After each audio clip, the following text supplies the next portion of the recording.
Welcome to the Inside Scoop Live podcast, where indie authors get personal about their books, their writing, and their passions. I'm your host, Sherry Hoyt.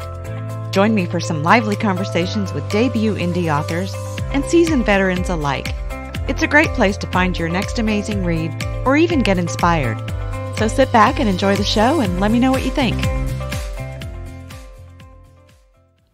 Hey everyone. If you like legal thrillers based on issues ripped from today's headlines, you're going to love my guest today, Mark Bello. Mark is here to talk with us about his latest novel, Supreme Betrayal. It's a dynamic and action-packed journey of injustice, betrayal, murder, and revenge as white privilege, partisan politics, and greed take precedence over the truth. Before we get started, here's the inside scoop on Mark. As an attorney and civil justice advocate, author Mark M. Bellow draws upon over 40 years of courtroom experience in his Zachary Blake legal thriller series. A Michigan native, Mark received his B.A. in English Literature from Oakland University and his law degree from Thomas M. Cooley Law School. After working extremely high-profile legal cases, Mark wanted to give the public a front-row glimpse of what victims face when standing up for justice. Combining his legal experience and passion for justice with a creative writing style, Mark not only brings high-quality legal services to his clients, but captivating novels to his readers. When Mark's not writing legal and political novels, he writes and posts about fairness and justice in the civil justice system on his website, in the Legal Examiner, and Injury Board. In his spare time, Mark enjoys traveling and spending time with his family. Mark and his wife, Toby, have 4 children and 8 grandchildren. Learn more about Mark Bello and his work at markmbello.com. Well, hi, Mark. Welcome back to Inside Scoop Live. Pleasure to be here, Sherry. So tell us about Supreme Betrayal. It's about a Supreme Court nomination of a sexual predator. Mm-hmm. And the victim of this nominee decides that she's been silent too long and she can't possibly, in good conscience, allow a sexual predator to become a United States Supreme Court justice, so she decides to fight back and go public with her story. And that is the basic premise of the book. What inspired you to write this book? Obviously, in these days and times, people will recall the Kavanaugh hearings, mm-hmm. and certainly those hearings and that incident inspired the idea for the book. But the difference between my book and the Kavanaugh hearings is, in my book, the candidate is clearly a sexual predator. I don't make it a he said, she said story. Mm-hmm. He's done what he's done. He's a bad guy. And the question is whether or not Zachary Blake, the hero of all my novels, can help his client keep this evil man off the Supreme Court. Yeah. So it was inspired by recent events, but it's a totally different story. I don't want people saying I'm doing a hit job on Brett Kavanaugh. It is not about Brett Kavanaugh. Right. But you've carved your own little niche in the literary world with your Zachary Blake legal thriller series, because you do take today's headlines and turn them into these thrilling contemporary stories. Well, what I've found, frankly, is that fact can sometimes be, or often be, stranger or more compelling than fiction. Mm-hmm. And that's kind of been my creed going forward. I wrote my first book based on a case I handled, and I thought I'd be a one-hit wonder, that I was fulfilling a bucket list. I always promised myself I'd write a book about it. Mm-hmm. But that's the only book I've written that was based on a case I handled in my career. Mm. The other books that have followed because some event happened in the news that basically compelled me to write a fictional account of it, starting with the 2016 election. My second book, Betrayal of Justice, was based on that. And things have happened in the news and in our country that have inspired me to write, and that's kind of been the history of Zachary Blake. Yeah. So when did you write your first book? It was released originally in 2016. Mm-hmm. It was written probably over 15 years. It's the only book that took me years rather than months to write. mainly because I was still practicing law during all of that time. Mm-hmm. And I don't know, I wasn't as political or news-inspired as I am today. I didn't have as much time on my hand as I do today. I can't answer why I'm suddenly inspired to write 6 novels, but perhaps writing the first made it clear to me that I could do it. Yeah. Perhaps I just have more time on my hands. I don't know. It's just something happens out there, and I say, geez, I got to write about this. Yeah, yeah. Well, thank you for doing that because I love your books. Well, thank you for loving them. I appreciate it. Well, when you started writing your books, I mean, the world has changed, and I feel like you provided an outlet and gave voice to some of the things that were happening. Well, I guess that depends on your political perspective. But for you and I, if I'm reading the tea leaves correctly, for you and I, the frustration was such that I just felt I needed to do this and needed to get my point of view out there. What bothers me is how much a person has to suspend common sense to support certain ideologies or issues that are important to them. Mm-hmm. For instance, if you're a evangelical and abortion means something to you, why don't the other things that are important, like truth and justice, mean something to you? Yeah. If it's all about your 401k and your portfolio is important to you, why isn't ethics and common sense important to you? No one issue is important enough to allow someone who is so offensive to be running our country. That's kind of what inspired me. Yeah. And by the way, when I wrote my second book, which is called Betrayal of Justice, about the 2016 election, I wrote it before the election was decided. Mm. So very much like this book might result in saying, it's about Kavanaugh, a lot of people said, Betrayal of Justice was about Trump. And yes, it was about the candidate that he appeared to be, mm-hmm. but the fictional guy I created was anti-Muslim, was a anti-Latino bigot, had ideologies that I disagreed with, but he was a candidate. Mm-hmm. So when Trump got elected, he had a choice to be that guy or become a president that was different than the guy that campaigned, and he chose to be the guy that campaigned. Right. So he kind of imitated my guy, not the other way around. Right. I get that. Well, unfortunately, the past 4 years have provided many unprecedented events for story inspiration. It's amazing how much factual news out there is available to an author to create contemporary fiction. That's for sure.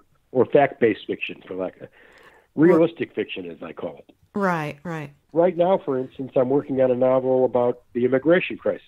Mm. Now, it's going to be better going forward, I think, with Biden in the White House. But there's still this problem with both the Latino and Muslim community coming from various countries that America has been convinced over the last 4 years are bad countries to get immigrants from. Mm. So we have to combat that essentially with facts. Right. Yeah. That's what I'm currently working on. One thing I like about your books is that they're both entertaining and informative.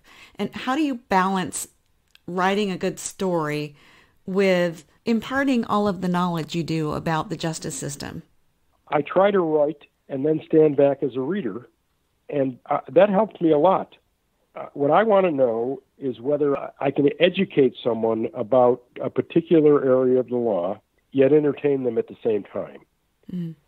Have I done that? And I look at other legal thriller authors and their ability to tell a story, but at the same time educate a reader on a particular area of the law. And I basically try to piggyback on that approach. Mm-hmm. For me, when I stand back having written it and read it, is it educational and entertaining as well? And I find that I I don't want to say that writing a novel is easy. That would be arrogant. Mm-hmm. Very few people can write novels, and I'm certainly appreciative that I have the skill to do so. Mm-hmm. But I find it relatively easy to tell a legal story in an entertaining way. Yeah. Now, some people have said that I go too far in explaining legal terms or legal concepts or explaining to people why the law says this or that or the other thing. I feel that it's not just my duty to entertain, it's also my duty to educate. Mm-hmm. I like people to know what their rights are. Yeah. It's one of the reasons why I write the novels I write. Yeah. Should Haley Larson Schultz have just taken it and gone on with her life? Of course not. That would let a sexual predator do this again and again and again. Right. Should Sarah Hayes have let a cop shoot her husband without consequence? Of course not. That would mean that cops can shoot black people anytime they want. Should Jennifer Tracy have allowed the priest to molest her 2 kids without consequence? Of course not. Right. That would allow priests to continue to molest kids. So I think you can tell these stories and educate and entertain at the same time. Mm-hmm. I don't think your stories are heavy on the information. I think it's a good balance. Well, thank you. And it's an important balance. Yeah. I certainly don't think you should get bogged down in technicality. I just read a novel. I won't mention the author or the book. I'll just be a little critical. He went a little overboard in explaining the technical aspects of an argument, or of a legal argument, or a courtroom strategy. He over-explained certain things, and I try not to do that. But I have been accused of that. So maybe if he read my stuff, he'd feel the same way. I don't know. Well, I think as a reader, I want to be informed. I want to learn. I don't want to just be entertained. I want to learn as well. But I don't want to feel like I'm reading a history lesson. So exactly. And that's the everyday battle when you write the kind of stuff I write. Right. I try to paint between the lines rather than go over the line on either side of that. Right. Right. I certainly like writing about real events. Mm-hmm. I don't want to write frivolous stuff. I want topics to be important and relevant to people's lives. Yeah, absolutely. So let's talk about some of the issues you cover in Supreme Betrayal, starting with sexual assault. Your character, Haley Larson, she's sexually assaulted at, I guess, what basically amounts to a frat party. Correct. And over the course of, just a couple of minutes, her life changes forever. But yet, Haley, like most women, are afraid to come forward with these allegations of sexual assault. Why do you think that is, and what is the biggest deterrent to women coming forward? Well, I must say I didn't write it as an expert in sexual assault. I wrote it as someone who basically wanted to pose the very question you just asked me. So I'll answer your question, but not as an expert in the field. Is that fair? Yeah, absolutely. And I'm going to push back a little bit. Haley did try to press charges. She did go to the police. And the dynamic here was the assault happened at a prominent businessman's mansion in suburban Detroit. The 2 boys who hosted the party were the sons of this prominent businessman. And this businessman was essentially, because of his own political power, able to suppress the young woman's complaint, make her less believable, and use his influence in the community to get her to drop the charges. So to push back a little bit on your theory that she didn't move forward, she tried to and found herself a weakling in a sea of strong political advocacy. But the incident never sat well with her. And as fate would have it, she was a strong woman. She went to college. She got herself a career. And her career, as you know from having read the book, was becoming a social worker and a counselor and running a clinic that counseled sexual assault victims. So she turned the very negative experience in her life into a positive. At the same time, while she's developing this career in social work, her predator, Oliver Wilkinson, is becoming a lawyer, using his political power and his parents' influence to become a judge, taking his judicial career and turning it into an appellate career. And 20 years later, he is now the president's nominee for a Supreme Court seat, a United States Supreme Court seat. Right. Having been a Michigan Court of Appeals judge and a U.S. Court of Appeals judge before that. Haley has kind of fought his nominations before, and her complaints and letters have fallen on deaf ears. And she's basically given up and decided that he's going to be what he's going to be until she finds out he's going to be a Supreme Court justice. And that, for her, is a bridge too far. Yeah. She did speak up, and nothing happened. And when people see that, and over the years there have been plenty of sexual assault cases brought up against men, and women see men getting away with it, and so they're less likely to speak up. That's true, and that's been true, I would say, until the MeToo movement became a prominent movement in the United States. Mm-hmm. And what you have is kind of a reverse, if you will, of the way it has been up to now, where women are basically trying to explain themselves in going forward with charges.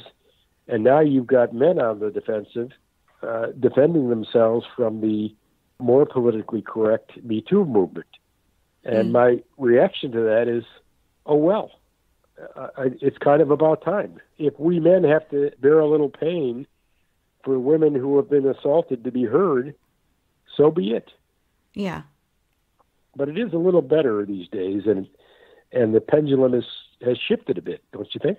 Yeah, absolutely. But do you think the most recent appointment to the Supreme Court actually hindered the Me Too movement at all? I think it helped inspire it, frankly.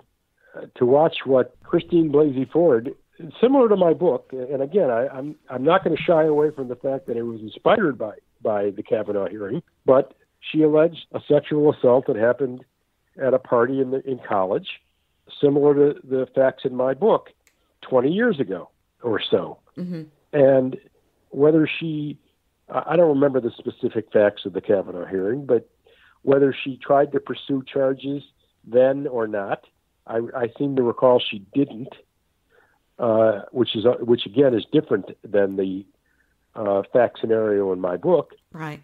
But here we are, 20 some odd years later, and here comes this woman out of the blue and makes these charges, and it made them less credible, for lack of a better way to say it. Mm. Not that she didn't present them credibly, but clearly, had she pressed charges, had Kavanaugh gone on trial, guilty or not guilty, and credible evidence had been put forward that suggested that he was guilty, even though you couldn't prove it beyond a reasonable doubt, I doubt he would have been a candidate 20 years later for the Supreme Court. Mm. So this out-of-the-blue kind of thing, a letter to Dianne Feinstein during the confirmation hearings, is what kind of doomed Christine Blasey Ford's allegations and resulted in Kavanaugh's confirmation along political lines. Right. Now I want to talk about Haley some more. Mm-hmm. Haley is white. She's educated. She's upper middle class. Does her social standing bring more credibility to her story in your book? What I'm saying is that's another part of the overall problem, white privilege. And is she perceived to being more credible because she's white and educated and upper middle class? It's a question that I hadn't contemplated. I would probably admit that that's a yes, mm-hmm. but that wasn't my intention. Mm. I didn't intend to make her, let's call her an equal to Oliver Wilkinson. I didn't intend to have her develop her career and become a strong woman so she could take him on as a co-equal. Mm-hmm. I still think, without let's say, Zachary Blake and his political influence, she would have been able to take him on. I think he was politically a Goliath to her David. But yeah, I mean, I certainly could have, as an author, made her a weaker person.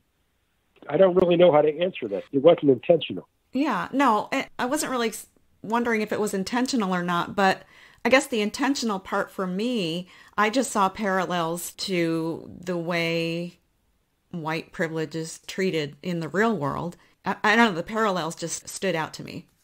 Well, I'll give you a parallel. If you look at a couple of prominent women who made accusations against our former president, as publicly well known as they were, their allegations fell on deaf ears.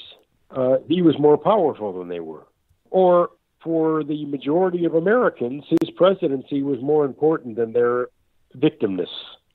Right. I've never understood that, by the way. How do you square the advancement of the MeToo movement while at the same time this man's predatory behavior was being ignored? Right. Harvey Weinstein and Jeffrey Epstein are the worst people in the world, but Donald Trump is president of the United States. It's an oxymoron. I can't explain it. And again, the fact that Haley's white, Haley's much more of a self-made woman.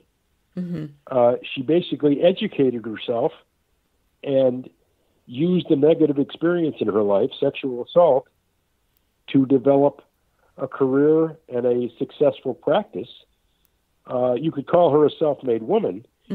She wasn't handed everything on a silver platter and born into power the way her predator was. So, again, I don't know that I would consider them co-equals in their battle. I think she was the weaker of the two, but she was certainly determined to prevent him from achieving a seat on the highest court in the land. Right. And I love that positive message that she sends. I mean, she did make something of her life, too. Not everyone is able to move on like that. So. Exactly. I tried to make her, a victim plus. I certainly didn't want to take away her victimhood. Right. Because it was an important factor in who she became. But I do want people to understand that you can choose two ways of life once you've experienced something like that. You can try to turn a negative into a positive, or you can dwell on the negative. Right. And Haley, to her credit, is a person who has turned a negative into a positive. Yeah. And I really enjoyed her character because of that. Thank you. I really like Haley Larson Schultz. I think she's a neat person. Yeah, absolutely. Can you talk about the challenges in writing her character, or actually writing as the opposite sex in general, rather? I do a lot of research, and I write from a combination of my own life experiences representing people and the research I've done. I don't know that I write women as accurately as perhaps a woman would write a woman. I'm very satisfied with Haley. I seem to write a lot of female protagonist books, and I can't explain that to you. It just is. Yeah. Since Zachary's a man, I don't know. I guess I like to have his clients, for purposes of role-playing, be strong women. Balance. There are exceptions. Jack Dillon in Betrayal and Blue is an exception. The predators tend to be powerful males, so there's that. But his clients tend to be women. I don't know why. They just are, yeah. Well, I mean, I guess you could have done the story in reverse, right? Could have been a female Supreme Court nominee. And I actually think I'd have more difficulty with that. Perhaps it's that I've represented female clients. I don't know. I just I find it easier to write Zach's client being a woman rather than the bad person being a woman. It's a hard question to explain. It just is. I think it just goes down to chivalry. I don't find it difficult writing them, though. Yeah. I will say that. Yeah. No, and I guess, that's kind of what I was getting at. You do a good job creating your female characters, and so I was going to ask you that. I was going to turn it around and ask you whether they were well-drawn female characters. I feel they are, but I don't find it very difficult to write a female character. But to your point, I do write a particular female character, and I seem to follow a theme, which is they're the client of Zachary Blake. They're strong women.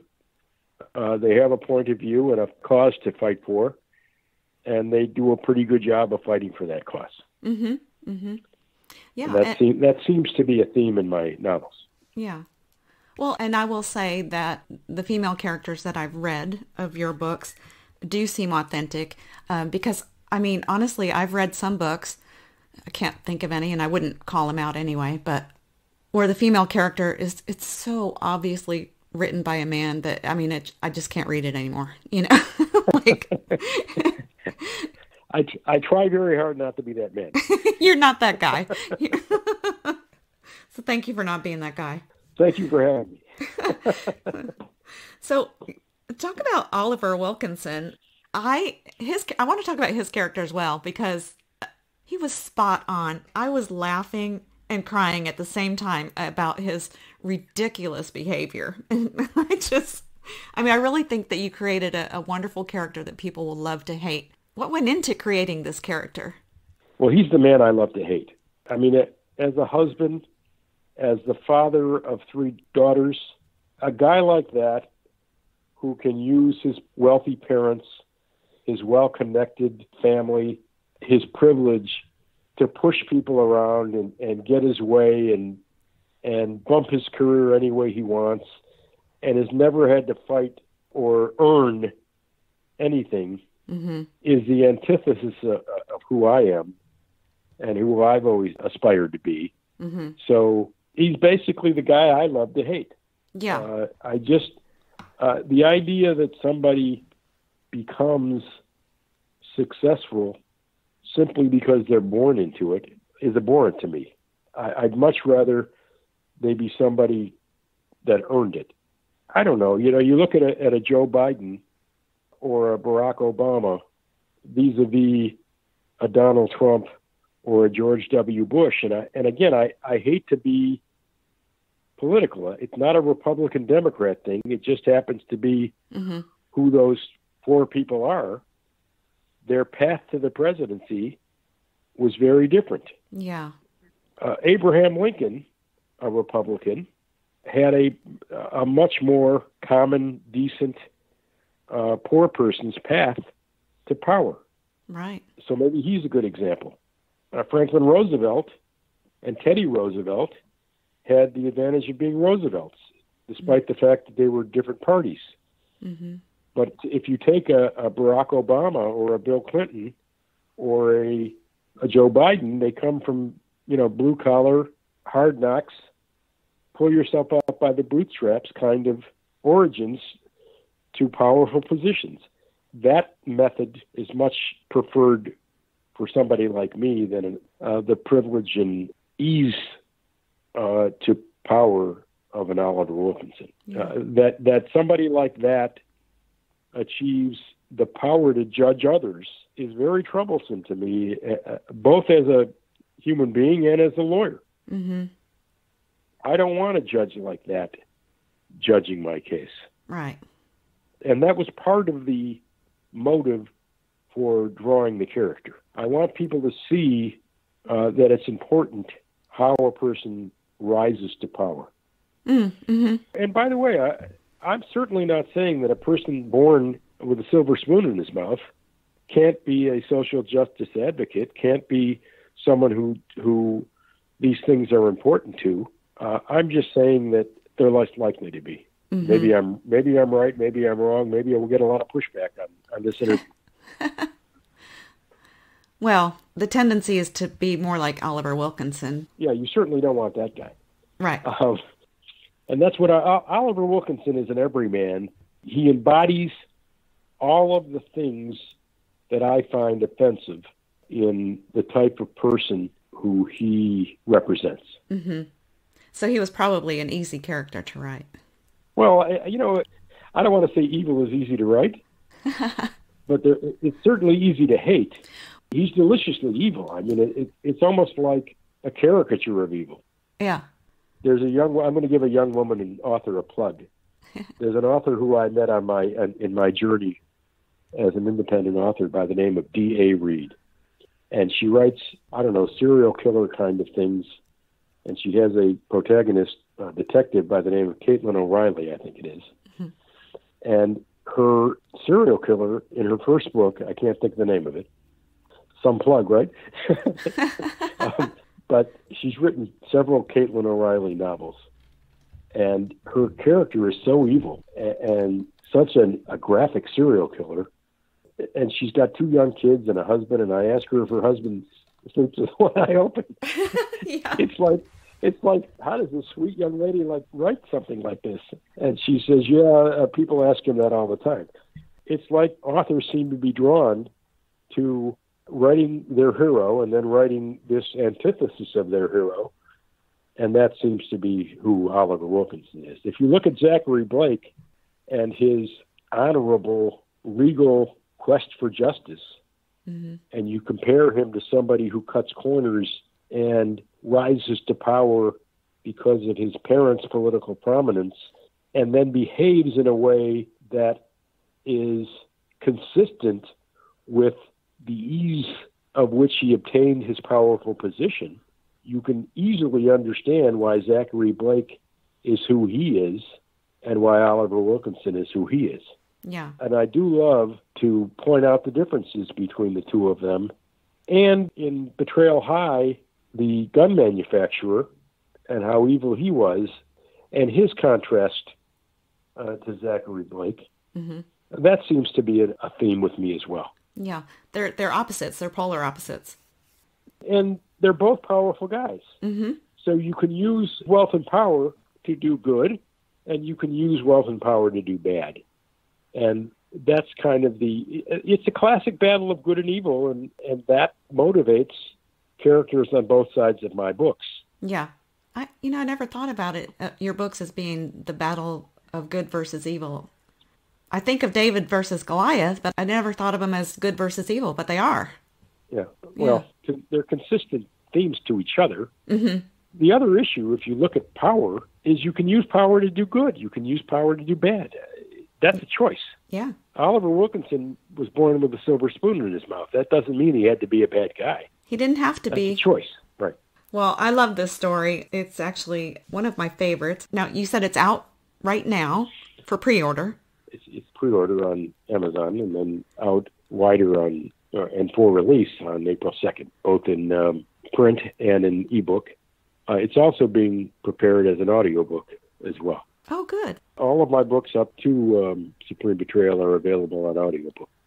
Okay, great. And I just wrote I wrote a novella as a kind of a prequel flashback of Zachary Blake's bar mitzvah and his grandfather's promise to tell him the story of his escape from Auschwitz during World War II. And that, by the way, is available at Amazon as well, but it's also available free to anybody who subscribes to my website.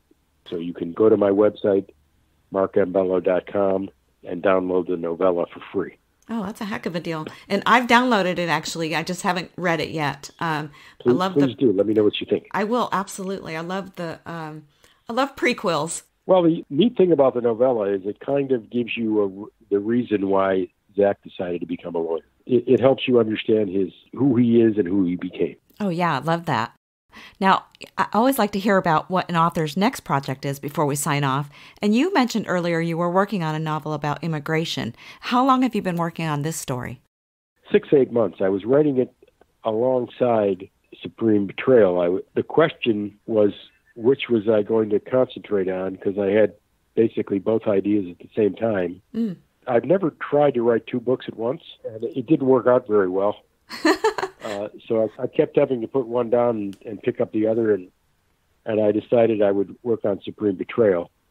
So I'm going to kind of pick up where I left off on the unnamed immigration novel. It tells the immigration story from 2 points of view.